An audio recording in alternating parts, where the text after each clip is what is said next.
Welcome, everyone.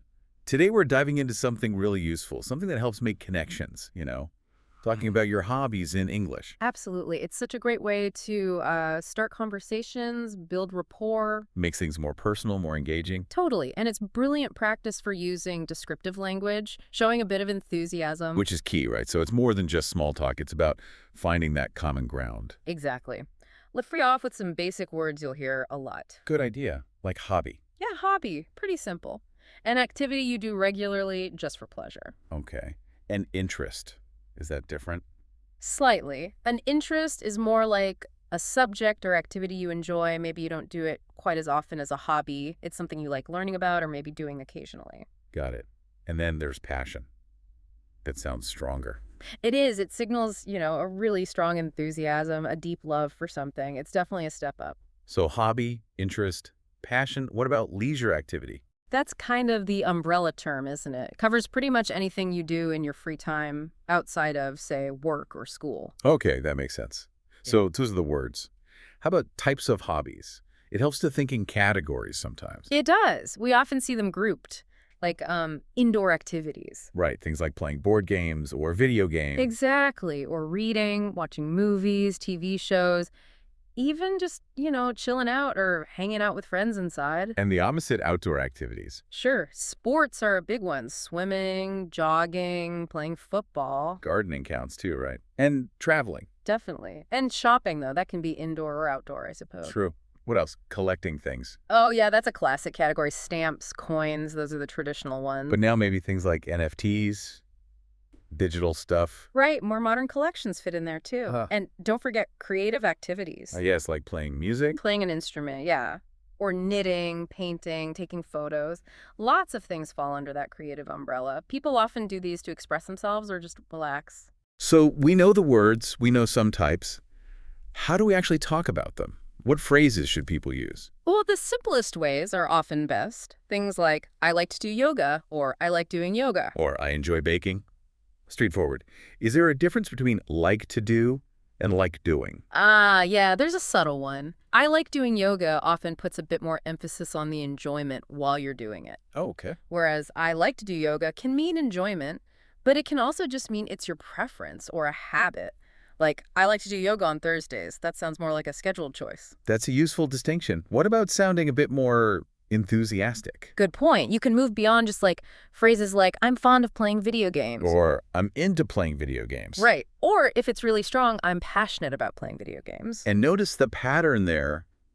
After fond of, into, passionate about, we use the ing form, the gerund. Exactly. Playing, traveling, cooking. That ing form pops up a lot after prepositions like those. What if it's just something you do casually, not a major passion? Yeah, you can signal that. You might say, I like to dabble in cooking. Or sometimes I dabble in investing.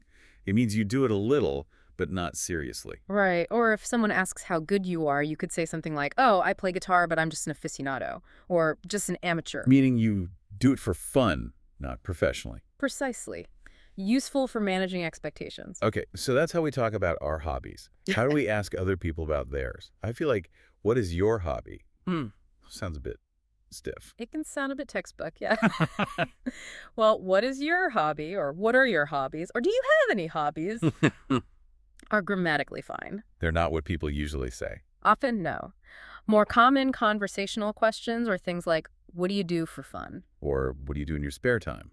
Or free time? Exactly. Even what do you do when you're bored can work in a really casual setting. They just sound a bit more natural, more inviting. That makes sense. And once they answer, you don't just stop there, right? No way. That's just the start. The real key to making it a good conversation is the follow-up. Asking more questions, like what? Well, classic ones are, how did you get into that?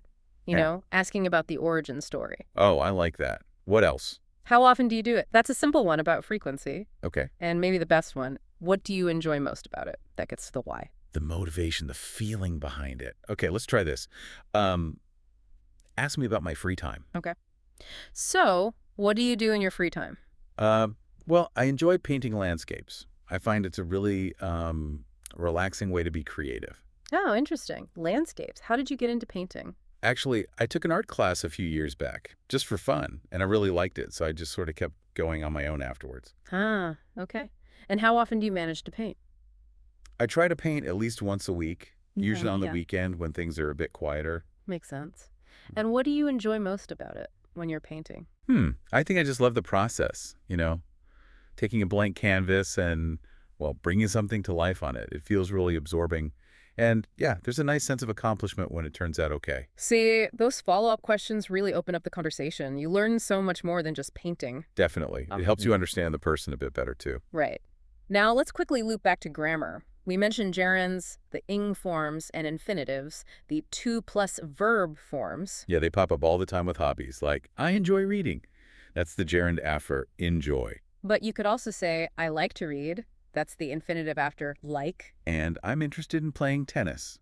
Gerund again, after in. But then, I plan to play tennis this weekend. That's the infinitive after plan. So the verb or phrase that comes before often decides whether you use the ing or the to form. That's usually the key, yes.